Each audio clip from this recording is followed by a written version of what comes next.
Good morning, everybody. Welcome back to the installment of Scott Selections here for Monday, December 14th. Now, and this will be the second video of the night. The first video was on college basketball, so if you want another pick on that, you can check it out. It should be the video right before this one. But for this video, we're going to be looking at the Monday Night Football matchup here between the Baltimore Ravens and the Cleveland Browns. And for the play of the day, we're going to be looking at a player prop on the quarterback here, and it's going to be on Baker Mayfield. And we like the under 224.5 passing yards, which is available on DraftKings at minus 112 at time of recording of 1:05 a.m. Eastern Time.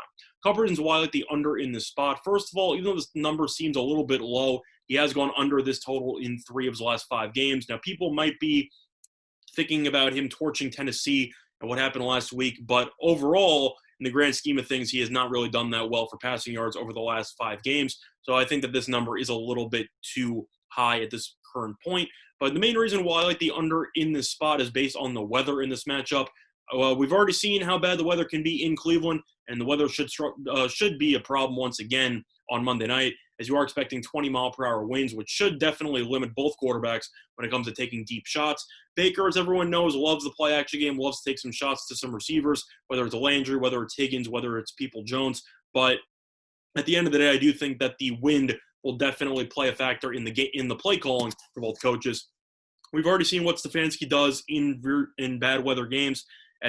Cleveland has had a lot of bad weather games in the last 2 months. They've had 3 games where the weather has been abysmal, and Baker has never gone over 204 passing yards in those 3 games. You see a lot of dump-off passes, a lot of handoffs, and a lot of running clock, and I do think that will definitely play a factor into this matchup, which is why this number, despite looking a little bit low at first glance, might not actually be low enough. Now, if you want to actually look at some other variables at play, Baker did play Baltimore in Week 1 this season. I know both teams are still very different from, based on injuries and everything that's happened so far this season. But it is worth mentioning that Baker did struggle in that first meeting, as he only had 189 passing yards, despite them losing by 30-plus points. So game flow was pretty solid in that matchup, yet Baker only had 189 passing yards.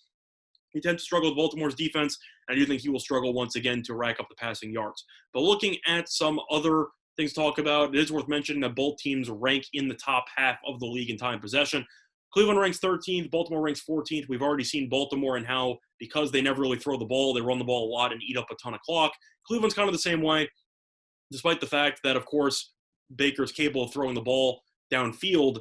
Now that he might not be able to, you do expect them to run the ball a ton behind that good offensive line with Chubb and Hunt. I do think that both of them will have some success, and I do think you will see a lot of long drives for both offenses, as both teams should run the ball, keep the clock running, and potentially set up some 8-play, 6.5, 7-minute drives, which should eat up a ton of clock, and that should also result in less possessions for both teams. Now, looking at the actual spread in this matchup, Baltimore open up at a pick'em, currently up to -3.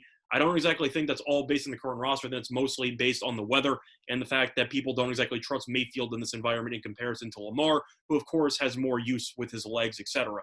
But looking at everything else, Baker, even though he was great last week, he has kind of struggled as a whole so far this season, and I do think that Baltimore has the pass rush as well as the very solid secondary to kind of limit Baker offensively and to force him into making some check down reads that he's not exactly thrilled with making. And I do think he will finish this matchup probably in the realm of 200 yards. But if you shop around, you can find 218.5 at some books. You can also find 220.5 on FanDuel.